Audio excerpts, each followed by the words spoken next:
tan iyo markii uu bilowday kacdoonka dagaalka ee ka dhanka al-shabaab ayaa waxaa isa soo taraya walaaca laga muujinayo in dhex looga tago howlgalladan culus oo durbaba guulo taariikhiga laga gaaray ergiga gaarka ah ee madaxweynaha Soomaaliya u qaabilsan arrimaha gurmadka abaaraha xildhibaan Cabdiraxmaan Cabdishakuur Warsame ayaa sheegay in haddii kooxda al-shabaab la siiyo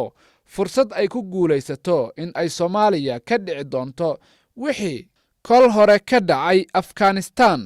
argagixisada al-shabaab haddii inaga adkaadaan waxaana sugaysa sidii Kaabul la isugu dilayay diyaaradda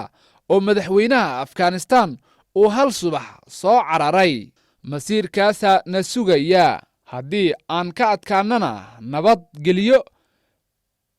baraare iyo barwaaqo ayaan dhaxda uga geli doonaa ayuu yiri xildhibaanka sidoo kale waxa uu ku baaqay in xifaaltanka siyaasadeed iyo kala aragti duwanaanshaha dhinaca la iska dhigo oo loo midoobo dagaalka ka dhanka al-shabaab si looga gaaro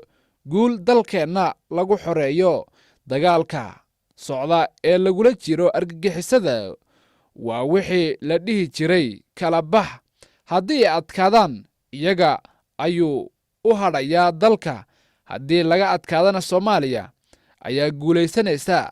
marka waa dagaal Soomaaliyeed ee ma aha dagaal Xasan Sheekh dagaal Xamse iyo mid deegaaneed ma aha waxaa la isku haystaa masiirka Soomaaliyeed